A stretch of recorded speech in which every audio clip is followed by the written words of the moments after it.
Good morning વિદ્યાર્થી મિત્રો. ગઈકાલે આપણે સૌથી છેલ્લે જે દ્રાવ્ય પદાર્થનો અનુપાત શોધવાનો છે તેની 4 રીતો આધારિત જો સુયોજન કે વિયોજન થતું હોય અને તેમાં પણ આંશિક સંયોજન કે વિયોજન થતું હોય તો તે આધારિત દાખલાની ગણતરી માટે I નું મહત્વ એની સમજૂતી આપણે મેળવી. તે આધારિત દાખલા અને સ્વાધ્યાયના પ્રશ્નો કે લખાણ સંબંધિત પ્રશ્નો તમને અલગથી મૂકવામાં આવશે, જેનું સોલ્યુશન કરી અને કંઈ ડાઉટ્સ હોય તો તમારે પૂછવાનું રહેશે. દાખલા માટે આપણે અત્યારે તમારી ઉપર છોડીએ છીએ કે તમે મહેનત કરશો અને સોલ્વ કરશો, ડિફિકલ્ટીનું સોલ્યુશન આપણે કરાવીશું. અહીં આગળ લઈએ આપણે તો એના પછીનું આપણું પ્રકરણ જે છે એ છે પ્રકરણ નંબર 3, વિદ્યુત રસાયણ. વિદ્યુત રસાયણ જેને અંગ્રેજીમાં કહેવામાં આવે છે ઇલેક્ટ્રોકેમિસ્ટ્રી. ઇલેક્ટ્રોકેમિસ્ટ્રી એની વ્યાખ્યા આપણે સમજીએ અને ત્યારબાદ એ ચેપ્ટરમાં આવતા કેટલાક ટોપિક જે છે એનો સારાંશ આપણે લઈએ. તો સૌથી પહેલા ઇલેક્ટ્રોકેમિસ્ટ્રી વિદ્યુત રસાયણ એટલે શું? તો સ્વયંસ્ફુરિત રાસાયણિક પ્રક્રિયા દરમિયાન મુક્ત થયેલી ઉર્જાથી વિદ્યુત ઉત્પન્ન કરવાનો અને વિદ્યુત ઉર્જાનો અસ્વયંસ્ફુરિત રાસાયણિક પ્રક્રિયા પૂર્ણ કરવા માટે થતા ઉપયોગના અભ્યાસને વિદ્યુત રસાયણ કહે છે. તો બે બાબતો છે. એક છે એને આપણે સ્વયંસ્ફુરિત રાસાયણિક પ્રક્રિયા દરમિયાન મુક્ત થયેલી ઉર્જા. તો એને આધારિત આપણે અભ્યાસ કરવાનો છે જુદા જુદા વિદ્યુત રાસાયણિક કોષ, જે તબક્કાવાર આપણે ભણીશું. દાખલા તરીકે વ્યવહારમાં આપણે જે વિદ્યુત ઉર્જા મેળવીએ છીએ તેમાં આપણે નિપ્પો નોવિનો એવરેરી સેલ જે છે, જેને રસાયણ વિજ્ઞાનની પરિભાષામાં સુકોકોષ કહેવામાં આવે છે. લેક્લેન્સે નામના વૈજ્ઞાનિકે એની શોધ કરી તો એને લેક્લેન્સે કોષ તરીકે પણ ઓળખવામાં આવે છે. એ પાવર કે સેલ જે છે એનો આપણે વિદ્યુત ઉર્જા મેળવવા માટે ઉપયોગ કરીએ છીએ. ત્યાંથી માંડીને છેલ્લે સુધી જે આધુનિક મોબાઈલમાં વપરાતી લિથિયમ અને પોલિમર બેટરી જે છે, જેમાંથી આપમેળે રાસાયણિક પ્રક્રિયા દરમિયાન થતી વિદ્યુત ઉર્જા જે છે એનો આપણે ઉપયોગ કરીએ છીએ. તો આ પ્રક્રિયા સ્વયંસ્ફુરિત છે એટલે કે આપમેળે થતી પ્રક્રિયા છે. બરાબર છે. બીજો ફેક્ટર લઈએ અસ્વયંસ્ફુરિત, એટલે આપણે બહારથી વિદ્યુત ઉર્જા આપીએ અને રાસાયણિક પ્રક્રિયાઓ જે છે એને સંભવિત બનાવીએ અથવા તો એને પૂર્ણ કરીએ. એના માટેનું ઉદાહરણ આપણે મળી ગયા છે ધોરણ 11 ની અંદર અથવા 10 ની અંદર પણ તમને યાદ હશે કે વિદ્યુત વિભાજનની રીત દ્વારા અશુદ્ધ કોપરમાંથી શુદ્ધ કોપર મેળવવું, જેને વિદ્યુત વિભાજનની રીત તરીકે ઓળખવામાં આવે છે. તો આ પ્રકરણની અંદર આપણે કયા કયા મુદ્દાઓનો અભ્યાસ કરીશું? તો સૌથી પહેલા આપણે સમજીશું વિદ્યુત રાસાયણિક કોષ, પછી વિદ્યુત વિભાજન કોષ.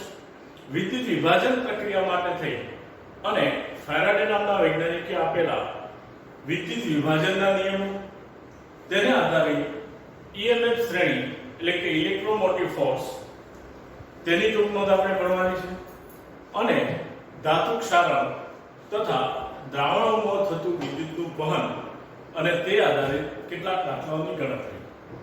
ફિઝિકલ કેમિસ્ટ્રીનો પોર્શન છે. ખાલી હાઇલાઇટ આપણે લીધી કે આટલા મુદ્દાઓનો આપણે અભ્યાસ કરવાનો છે તે. હવે વિદ્યુત રસાયણનું આપણા જીવનમાં મહત્વ શું છે? તો સ્વાભાવિક રીતે આપણે વિચારીએ તો વિદ્યુત રાસાયણિક એ ઉર્જાથી સક્ષમ છે. એટલે આપણે અન્ય કોઈ થર્મલ એનર્જી મેળવીએ છીએ. દાખલા તરીકે કોલસાનું દહન કરી ટર્બાઇન ચલાવી, પાણીની વરાળ બનાવી ટર્બાઇન ચલાવી અને આપણે વિદ્યુત ઉર્જા મેળવીએ છીએ. તો એ વિદ્યુત ઉર્જા પ્રદૂષણ કરતા છે. એના કરતાં આની ક્ષમતા પણ વધારે છે. જ્યારે પ્રદૂષણ છે એ ઓછું થાય છે, એટલે ઓછી પ્રદૂષણ કરતા છે. તો અત્યારે એનો ઉપયોગ છે એ વ્યાપક પ્રમાણમાં વધી રહ્યો છે વિદ્યુત રસાયણમાં. અહીં આપણે સમજીએ કે વિદ્યુત રસાયણમાં સૌથી પહેલો વિદ્યુત રાસાયણિક કોષ, એમાં પહેલો કોષ આપણે ભણવા જઈ રહ્યા છે એ છે ડેન્ડ્રલ કોષ. વિદ્યાર્થી મિત્રો, ધોરણ 11 સાયન્સમાં આપણે આની ચર્ચા કરેલી છે રેડોક્સ પ્રક્રિયા નામના પ્રકરણ પર. જરાક યાદ કરીને રિફ્રેશ કરી લઈએ આપણે. તો રાસાયણિક પ્રક્રિયાઓ બે પ્રકારની છે. એક જેમાં ઓક્સિડેશન આંકનો ફેરફાર થાય છે અને જેમાં ઓક્સિડેશન આંકનો ફેરફાર થતો નથી. ઓક્સિડેશન આંકનો ફેરફાર થાય છે તેવી પ્રક્રિયાઓ જે છે એને રેડોક્સ પ્રક્રિયા તરીકે ઓળખીશું આપણે. તો એવી રેડોક્સ પ્રક્રિયાનું ઉદાહરણ ખાલી સિમ્પલી આપણે સમજીએ તો અહીંયા ટોપ પર જરા લઈ લો. NaOH વત્તા HCl તો એમાંથી મળે છે NaCl વત્તા H2. આ તટસ્થીકરણની પ્રક્રિયા છે, એસિડ બેઝ પ્રક્રિયા. તો એ રેડોક્સ પ્રક્રિયા નથી. પરંતુ અહીંયા આપણે લઈએ Na વત્તા 1/2 Cl તો એમાંથી NaCl મળે તો Na નો ઓક્સિડેશન 8, Cl નો 0, Na નો +1, Cl નો -1. એટલે આ પ્રક્રિયા જે છે એને કેવી પ્રક્રિયા કહી શકાય? આપણે રેડોક્સ પ્રક્રિયા કહી શકાય. તો હવે રેડોક્સ પ્રક્રિયા દરમિયાન મુક્ત થતા ઇલેક્ટ્રોન અને તેને આધારિત વિદ્યુત પ્રવાહ મેળવો તેને વિદ્યુત રાસાયણિક કોષ તરીકે ઓળખવામાં આવે છે. તમામ વિદ્યુત રાસાયણિક કોષ જે છે એનો સૌથી પહેલા આપણે સમજીશું સિદ્ધાંત. તો દરેકનો સિદ્ધાંત જે છે એ છે રાસાયણિક ઉર્જાનું વિદ્યુત ઉર્જામાં રૂપાંતર. કોષની રચના આપણે સમજીએ તો તમને ખ્યાલ છે કોષની રચના વર્ણન છે લખવાનું, તમારે જાતે લખવાનું છે. અહીં આપણે સમજીએ કે એની રચના. તો એમાં બે પાત્રો લઈ લીધા છે. આપણે ધારો કે પહેલું પાત્ર છે એને A તરીકે દર્શાવીએ, બીજા પાત્રને આપણે B તરીકે દર્શાવીએ. તો પાત્ર A અને B લીધેલા છે. સૌથી પહેલા રચના માટે મુદ્દા લઈએ તો પહેલો મુદ્દો પાત્ર A માટે.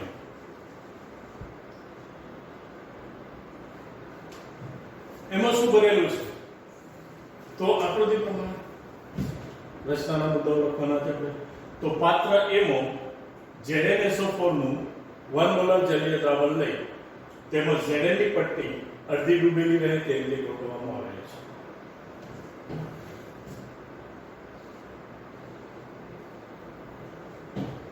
પાત્ર B માં શું ભરવામાં આવેલું છે? તો પાત્ર B માં કોનું દ્રાવણ ભરેલું છે? CuSO4 નું, અને તેમાં શેની પટ્ટી ડૂબાડેલી છે? Cu ની પટ્ટી ડૂબાડેલી છે. તો પાત્ર B માં CuSO4 નું દ્રાવણ અને તેમાં Cu ની પટ્ટી અડધી ડૂબેલી રહે તે રીતે ડૂબાડેલી છે. અહીંયા 1 મોલર સાંદ્રતા દર્શાવી છે આપણે એક પર્ટિક્યુલરલી પ્રમાણિત કોષ માટે છે.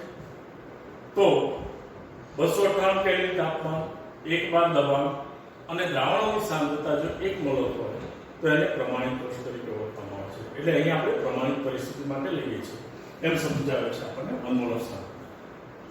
હવે આપણે લઈએ કે બંને વિદ્યુત ધ્રુવોને A અને B ને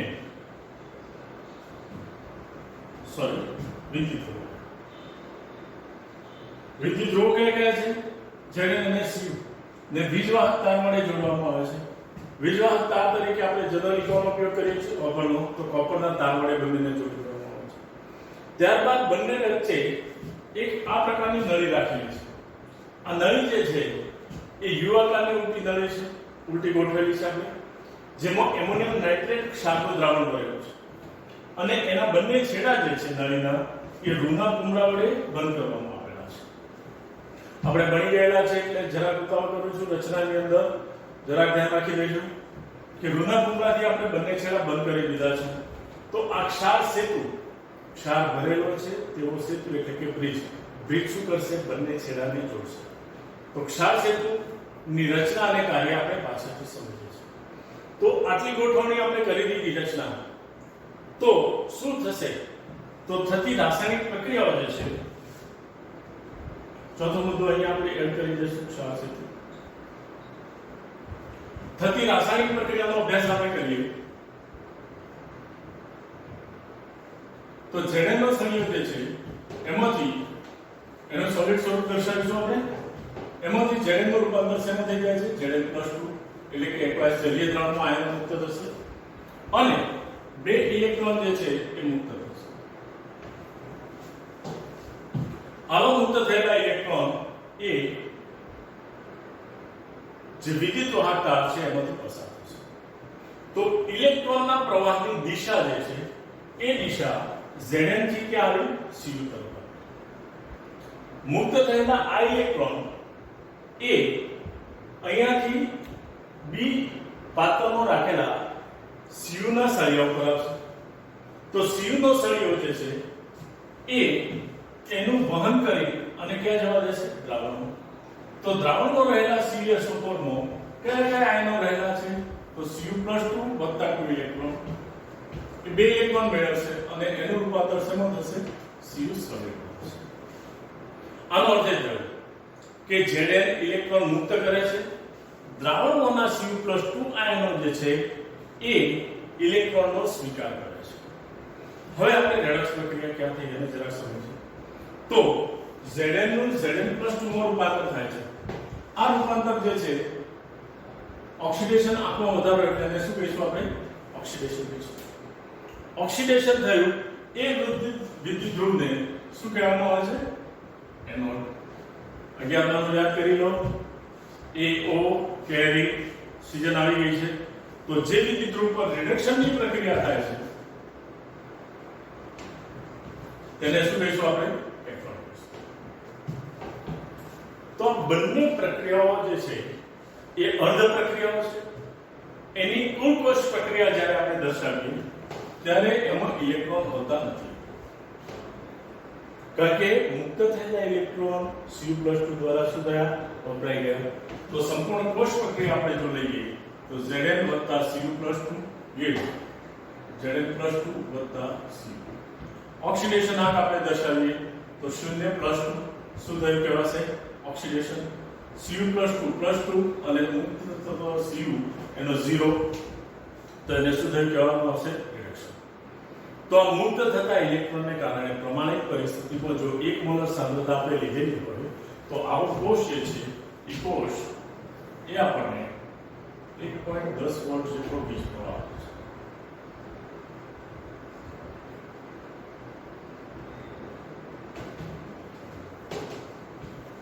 જેને આપણે કોષ પોટેન્શિયલ તરીકે 1.10 વોલ્ટ જેટલો વીજ પ્રવાહ એની ગણતરી કેવી રીતે કરવી? તો પાછળથી એને ફ્રેન્ડનો અભ્યાસ કરીશું ત્યારે આપણે સમજીશું. અત્યારે એની ચિંતા કરવાની કોઈ જરૂર નથી. હવે આ જે પ્રક્રિયા થઈ એમાં સ્વાભાવિક રીતે આપણને પ્રશ્ન થયો કે સાહેબ આમાં ક્ષાર સેતુ છે એનું તો કાંઈ આવ્યું નહીં, એનું મહત્વ શું છે? તો આપણે ક્ષાર સેતુનું મહત્વ આપણે સમજીએ છીએ.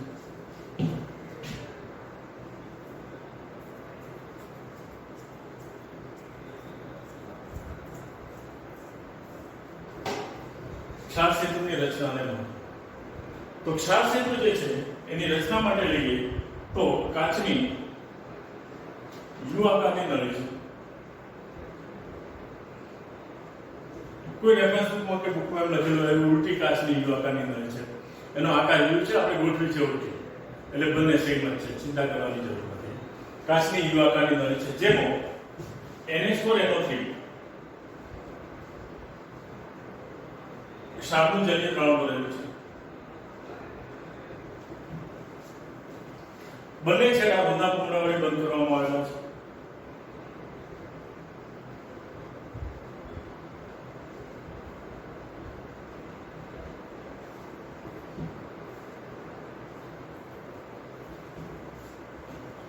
હવે આ ક્ષાર સેતુ કાર્ય શું કરશે? તો એ કાર્ય છે એને આપણે સમજીએ. કાર્ય અથવા તો મહત્વ એમ છે કે બંને અનુકોષોને જોડવાનું તથા બંનેને જોડે છે એટલે સેતુ શબ્દો આપણે તથા આયનિક સંતુલન સ્થાપવાનું કાર્ય કરે છે.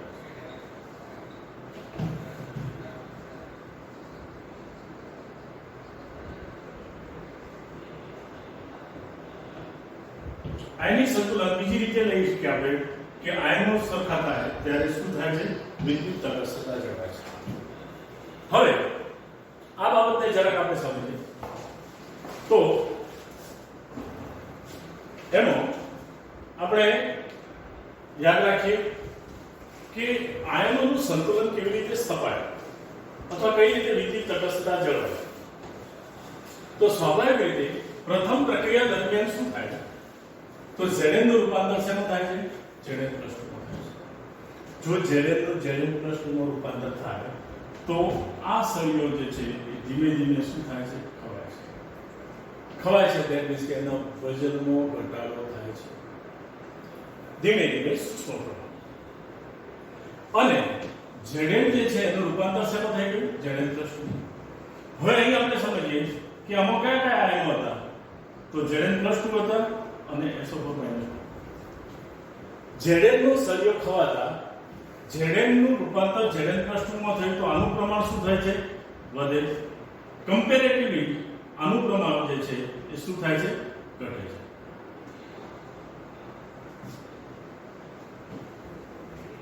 તો પાત્ર A માં Zn પ્લસ 2 ધન આયનોનું પ્રમાણ વધ્યું કમ્પેર ટુ SO4 માઈનસ 2. વાસ્તવમાં SO4 માઈનસ 2 ઓછા નથી થતા, પરંતુ Zn પ્લસ 2 નું પ્રમાણ વધ્યું એટલે એની સાપેક્ષમાં SO4 માઈનસ 2 નું પ્રમાણ ઘટ્યું. હવે પાત્ર B આપણે લીધું તો એમાં કયા કયા આયનો હતા? Cu પ્લસ 2 અને SO4 માઈનસ 2.